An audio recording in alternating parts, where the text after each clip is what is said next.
configuración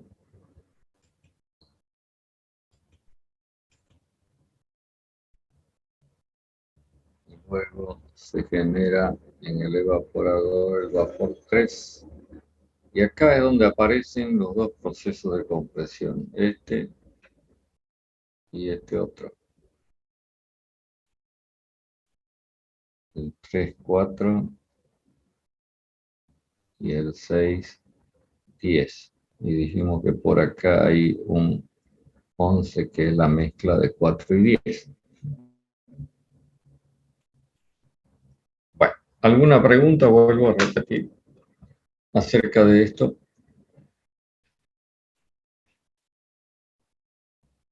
Nada. Bueno, entonces seguimos. Voy a seguir añadiendo ideas. En los compresores, y ahora hablo en plural porque en el caso presente estamos involucrando el uso de dos compresores, se define un parámetro que lo vamos a simbolizar con la letra R o R como quieran, que se conoce con el nombre de relación de compresión. Asunto sobre el que vamos a hablar con detenimiento cuando estemos repasando el tema de compresores propiamente. Se lo define en estos términos, donde el subíndice D significa descarga,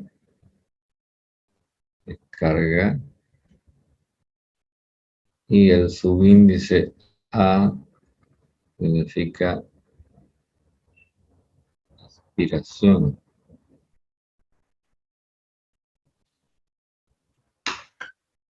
Es decir, el valor que estamos llamando R, cuyo nombre es relación de compresión, queda definido como la relación entre la presión de descarga, así la presión con la cual sale el fluido del compresor, y la presión de aspiración, que es la presión con la que entra el fluido al compresor. Para ilustrar esto, quiero que me digan, en el compresor de alta donde ocurre el proceso 610, ¿a qué es igual R? Voy a anotar por acá, en el de alta. ¿Escucho? Si me están siguiendo, ¿alguien me puede responder? Sería presión del condensador sobre presión intermedia. Exactamente. Y la relación en el compresor de baja presión. Presión del condensador sobre presión del evaporador. Sí, señor. Perfectamente bien respondido. Si uno compara estos dos valores, se da cuenta de que este es mucho mayor que el de alta, la relación de compresión de baja presión. Quiere decir, repito, que el compresor de baja presión opera con una relación de compresión mucho más elevada que el compresor de alta presión. ¿Y a qué santo viene esta consideración? Resulta que este valor R, y lo vamos a poder apreciar cuando veamos el tema de compresores, tiene una proporcionalidad directa con el tamaño geométrico del compresor. Quisiera saber si me están comprendiendo esto que estoy diciendo recién.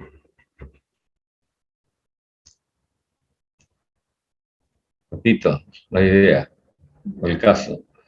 Si R aumenta, eso va a provocar de que se requiera un compresor más grande. Si R disminuye, eso va a significar que el compresor requerido sea más pequeño.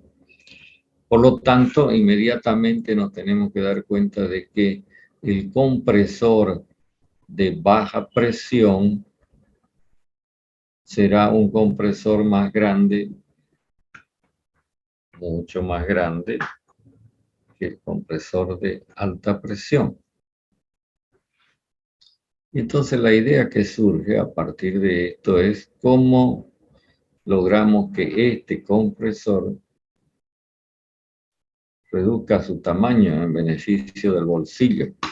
Porque está claro que un compresor más grande va a ser más caro que un compresor más pequeño. De acá surge la idea entonces de que si queremos reducir el tamaño del compresor, debemos reducir la relación de compresión. Es decir, en este caso habrá que reducir el valor de R sub B. ¿Cómo se logra esto sin mayor modificación en la instalación? Sencillamente cambiando la presión de descarga del compresor de baja presión. Y entonces se plantea que esta presión sea igual a la presión intermedia.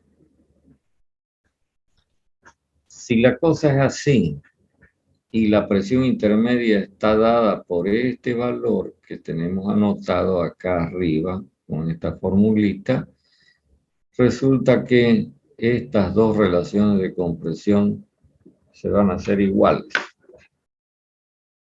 Es cuestión de que usted haga el reemplazo matemático y compruebe lo que estoy diciendo.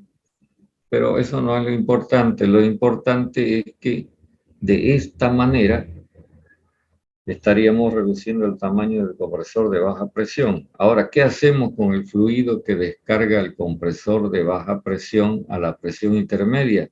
Habrá que mezclarlo con el fluido que entra al compresor de alta y hacer que todo pase por el compresor de alta. Entonces tenemos la situación de esta manera. Lo voy a hacer el dibujo por acá. Si este es el compresor de baja presión, que aspira a la presión de evaporación y ahora descarga a la presión intermedia, este vapor comprimido más el vapor que provenga de la separación, es decir, el 6, lo vamos a alimentar a esta presión intermedia al compresor de alta presión que lo va a descargar a la presión de condensación. Otra vez vuelvo a preguntar, ¿está claro el planteamiento? Y si usted lo entiende, quisiera que me digan cómo podríamos describir a esta situación de arreglo de los compresores. Si la situación que tenemos antes es de compresores en paralelo, ¿ahora qué tendremos? ¿En serio? Compresores en serie. Entonces, usted está notando de que el hecho de colocar a los compresores en serie me va a provocar un beneficio que guarda relación con el tamaño del compresor. Eso tiene que quedar perfectamente claro. Entonces vamos a modificar el ciclo teniendo en consideración lo que acabamos de plantear para que esta instalación goce de dos compresores, pero ya no en paralelo, sino en serie.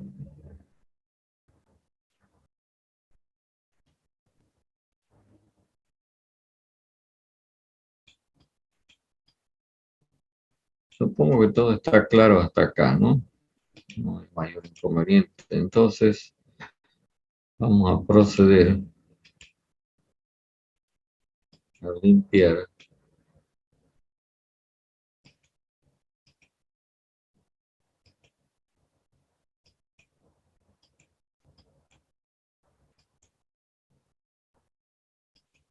diagrama y construir el nuevo en base a lo que estamos planteando. Entonces, el compresor de baja presión va a aspirar el vapor que proviene del evaporador, la presión de evaporación, y lo va a comprimir hasta ahora la presión intermedia. Voy a poner el número 12 en vista de que hemos usado hasta el 11 antes. Quiere decir que esto que sale por acá del compresor de baja presión es 12, que se mezcla con 6 en este sitio y da como consecuencia 13. Entonces 13 es esta condición intermedia entre 6 y 12, y en esta condición a la presión intermedia 13 es convertido en 14,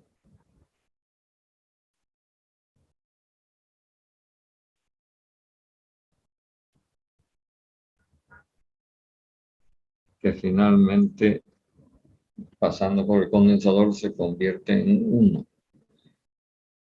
De esta manera, entonces, tenemos nosotros traducido el efecto de arreglo de los compresores en serie en el ciclo, en el diagrama pH. Si dibujamos el esquema de la instalación, entonces vamos a tener algo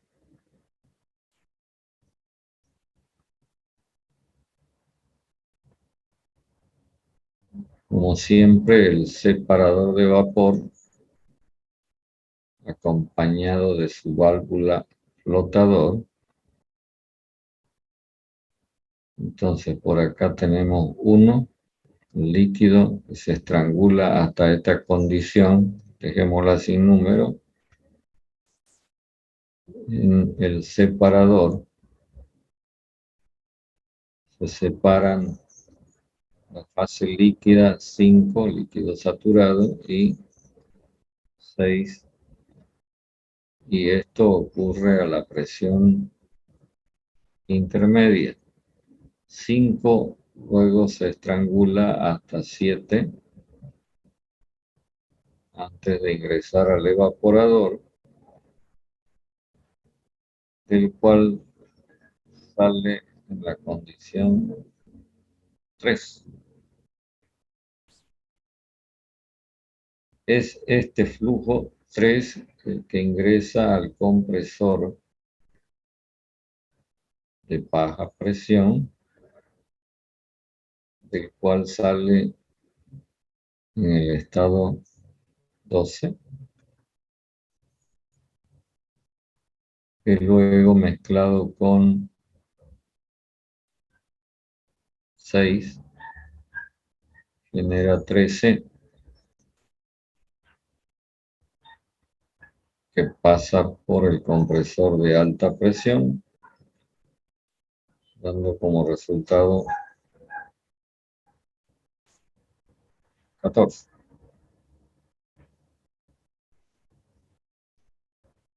¿Preguntas? ¿Y hay alguna?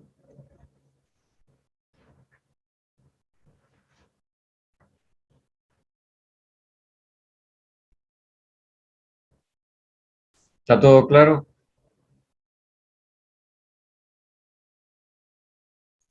Todo claro, ingeniero. Ok, entonces lo que correspondería ahora es, porque ya sabemos qué efecto inmediato provoca, ¿no? Así una reducción en el tamaño del compresor de baja presión, este arreglo, pero esto debería ser complementado con saber qué efecto provoca en el coeficiente de operación de la instalación. Entonces, como siempre, el coeficiente de operación lo vamos a definir como el flujo másico que pasa por el evaporador por el efecto refrigerante, y otra vez, como hay dos compresores, entonces el flujo másico, el compresor de alta por su trabajo, más flujo másico del compresor de baja por su correspondiente trabajo. Creo que esto no tiene mayor inconveniente. Ahora, el flujo másico del evaporador en realidad es el flujo másico 3, que es igual al flujo másico 12, que es igual que el 7 y que es igual que el 5, que sale del separador. Por su parte, este flujo másico es el mismo que pasa por el compresor de baja presión. Mientras que el flujo másico del compresor de alta en realidad es igual al flujo másico 13, igual al 14, igual al 1, que viene a ser el flujo másico que ingresa al separador de vapor. Simplemente lo voy a escribir para que usted lo tenga presente. Si hacemos un balance de masa alrededor de este volumen de control, entonces está claro que el flujo másico 1 va a ser igual al flujo másico 6 más el flujo másico 5. Si hacemos el mismo balance acá, fíjese donde estoy marcando la flecha, entonces voy a escribir que el flujo másico 13, que en realidad es igual que el 1, también es igual al flujo másico 6 más el flujo másico 12. En realidad esta es la misma ecuación, ¿cierto? A estas dos ecuaciones, si quiere, usted le puede añadir las ecuaciones de balance de entalpías. Entonces, volviendo a la expresión del coeficiente de operación, el flujo másico que pasa por el evaporador y este otro son iguales, y entonces esto me quedaría así, ¿no? Es decir que si yo conozco las condiciones de presión o temperatura, entonces voy a determinar las entalpías, y conociendo las entalpías yo voy a poder definir cuánto es el efecto refrigerante, cuánto el trabajo de compresión de alta y el trabajo de compresión de baja. Ojo que para eso necesito conocer la entalpía del estado 13. Entonces a esta ecuación le tengo que añadir la ecuación de balance de entalpías para que yo pueda determinar cuánto es la entalpía del estado 13 y luego la entalpía 14. Quisiera saber si me están comprendiendo esto último.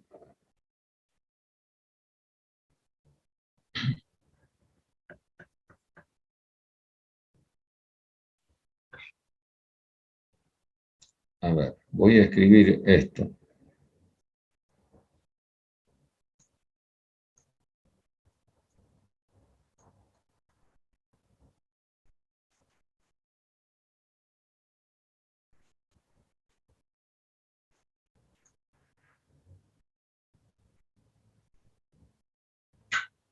Esta sería la ecuación que acompaña acá, a esta otra ecuación.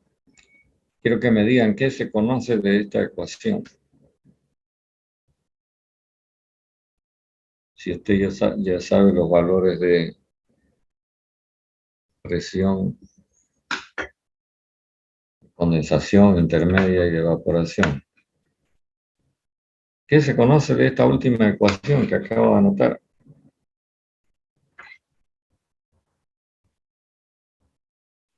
Hablemos de la entalpía. ¿Conoce la entalpía 13?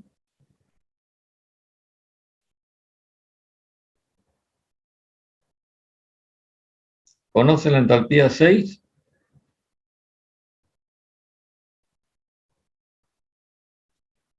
¿Están o se fueron? Hay 42 personas.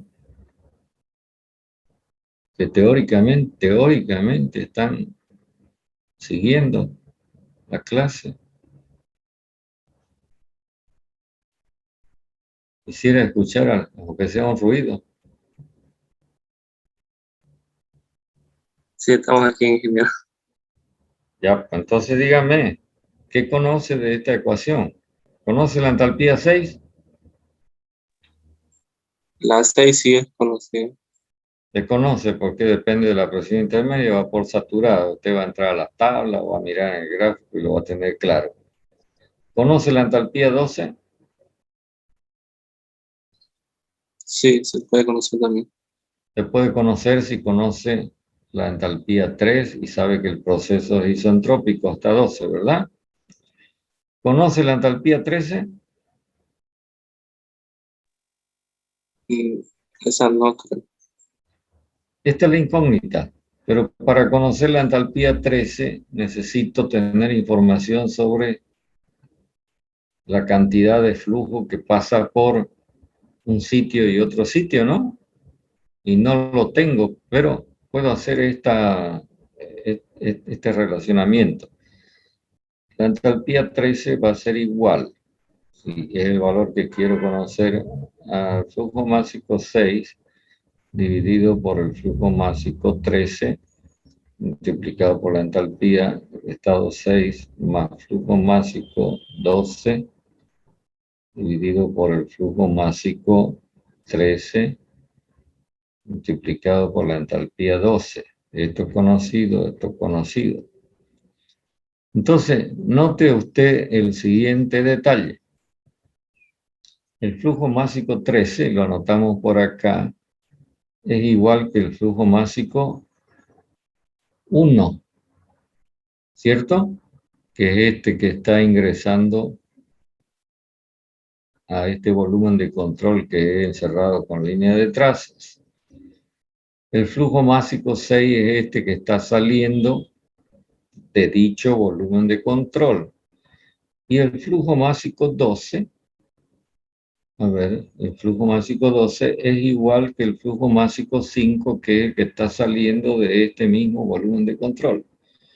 Por lo tanto, si yo quiero obtener una relación entre estos valores, yo me tengo que remitir a efectuar un balance de masa, como este que tenemos acá, y su correspondiente balance de entalpías. Es decir, yo tendría que elaborar esta ecuación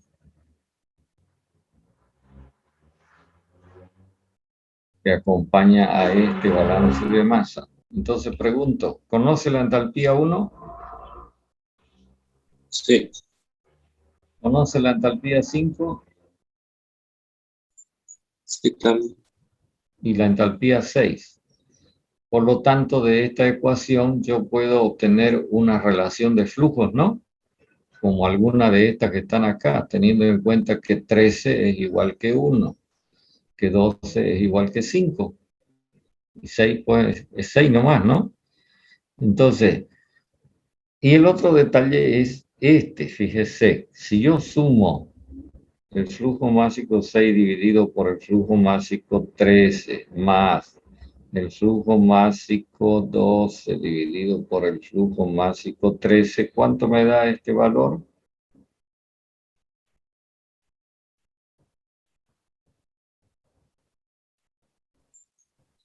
Eh, da uno, creo. 1. Lo que quiere decir que si yo conozco esta relación, esta otra relación será 1 menos z, ¿no? De tal manera que en realidad no es que necesite conocer dos relaciones de flujo másico, sino una sola, porque la otra es lo que le falta para llegar a 1. Algo similar a lo que ocurre con el título. Entonces, de acá, de esta expresión matemática, yo voy a tener alguna de estas relaciones. Y entonces ya la puedo reemplazar en la expresión de coeficiente de operación y hacer el cálculo correspondiente. Bueno, repasando, ¿alguna cosa quieren añadir sobre esto?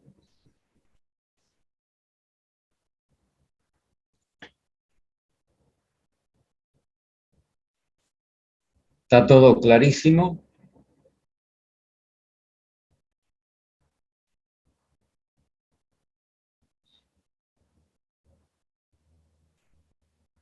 Me interesa escucharlos para saber Sí,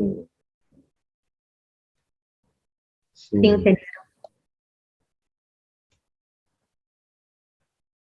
Si usted al médico no le dice qué le duele, el médico no va a poder hacer nada. ¿Entiende? Usted es como el paciente que va donde el médico. Entonces le estoy preguntando qué le duele. Voy a tratar de darle remedio.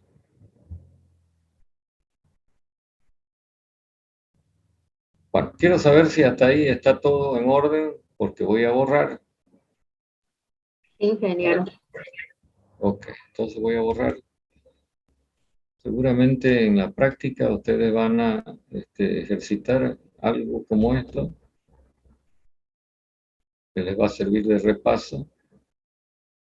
No se olviden que además de, digamos, estar estudiando sistemas de refrigeración, estos casos que estamos planteando permiten que usted se ponga más ducho en la aplicación de las leyes termodinámicas, porque eso es lo que estamos haciendo con esta suerte de ecuaciones y de cálculos.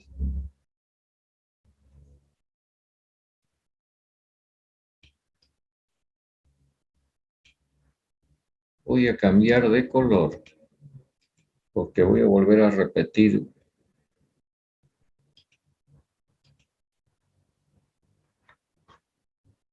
un proceso que lo tuvimos antes cuando los compresores estaban en paralelo. Usted debe recordar que el proceso era así, ¿no? Desde 6 hasta 10, ¿cierto? Así comenzó la historia. Si uno contrasta el proceso 13-14 con el proceso 6-10, tendría que estar en condiciones de responderme cuál de los dos es mejor, para efecto de lo que ocurra en el compresor de alta presión. El de 6 a 10, Del 6 al 10. ¿Por qué razón? el trabajo de compresión menor. El trabajo de compresión es menor. Efectivamente, cuando el proceso se corrió hacia la izquierda, inmediatamente uno tiene que concluir de que el proceso gasta menos trabajo mecánico. Entonces, si queremos seguir mejorando la instalación, la siguiente idea es cómo hacemos para que, en lugar de que ocurra el proceso 13-14, que ocurre en la zona de recalentamiento, tal como usted lo está observando, ocurra en las mismas condiciones que el proceso 6-10, lo cual nos va a permitir ahorrar trabajo mecánico. Para ello, la única alternativa es que este estado termodinámico de salida del compresor de baja presión, es decir, el estado 12, de alguna manera logremos convertirlo en 6, que se suma al 6, a este 6 que proviene del separador. Entonces 6 y 6 da 6, que es lo que va a ingresar al compresor de alta, y finalmente lo que tendría que salir tendría que ser 10. ¿Lo ven? Entonces, quiero que me digan qué representa el estado 12. ¿En qué condición se encuentra el refrigerante? Vapor recalentado. Vapor recalentado. ¿Y qué queremos hacer con este vapor recalentado? Convertirlo en 6. ¿Qué es 6? Vapor saturado seco. Vapor saturado seco. ¿Cómo se convierte un vapor recalentado en vapor saturado seco? Y fíjese que es a la misma presión, isobáricamente. ¿Qué tiene que ocurrirle al refrigerante que está en estado de vapor para que termine convertido en vapor saturado? Disminuir su temperatura. Disminuir su temperatura. En otros términos más simples, tiene que ser sometido a un proceso de enfriamiento, ¿verdad? Para que su temperatura disminuya hasta hacerse igual a la temperatura de saturación, que es la del estado de presión intermedia. Entonces la pregunta es, ¿qué tipo de dispositivo tendríamos que usar?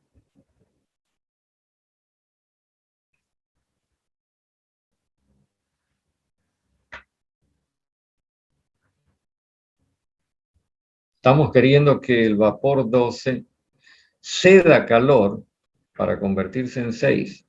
Entonces, tiene que participar otro componente, otra parte, ¿no? Que sea la que reciba el calor. Entonces, ¿de qué estamos hablando? Si tenemos un fluido que cede calor y seguramente otro que recibe. ¿De qué equipamiento estamos hablando? Un intercambiador de calor. Un intercambiador de calor.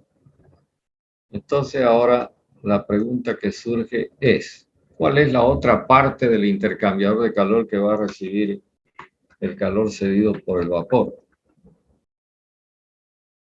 ¿Quién se va a llevar el calor?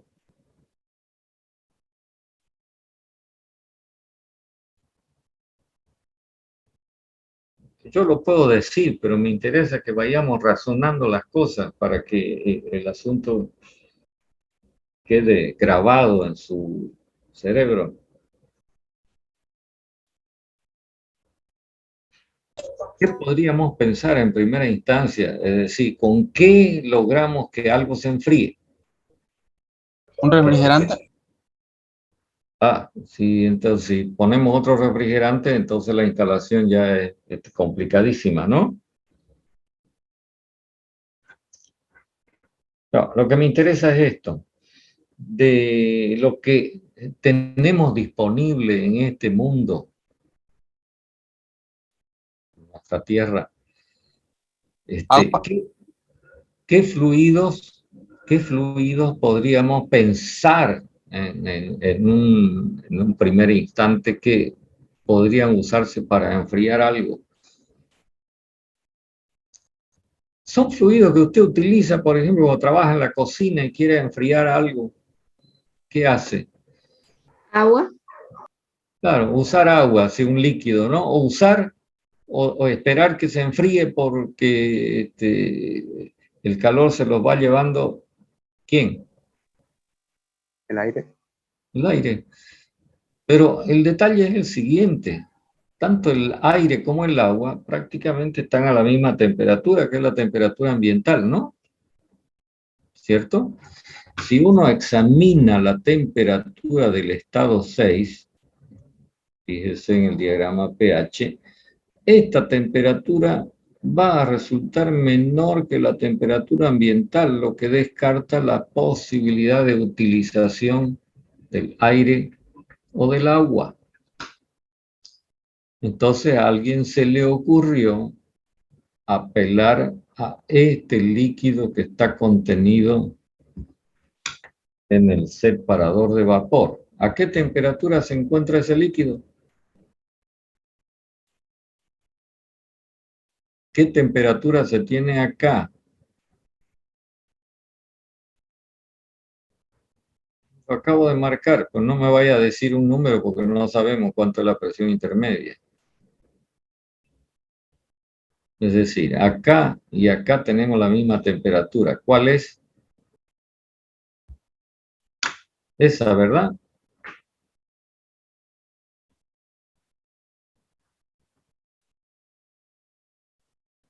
¿Estamos o no estamos de acuerdo con esto que estoy planteando? Sí, ingeniero. Ya. Entonces, la idea que se maneja es que este vapor recalentado 12, este vapor recalentado, entre en contacto con el líquido 6. Y entonces, como están a distintas temperaturas, el 12 le va a transferir calor al 6. Y el 6, que es líquido saturado, el 12 se va a convertir en 6. Y el 5, que es el líquido saturado, que va a recibir calor, se va a convertir también en 6. Esta es la idea que se maneja. Lo vamos a parar acá y lo terminamos de plantear el próximo día.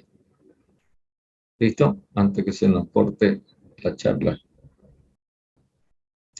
Repasen todo esto que hemos comentado y si quedara alguna duda, el próximo día volvemos a insistir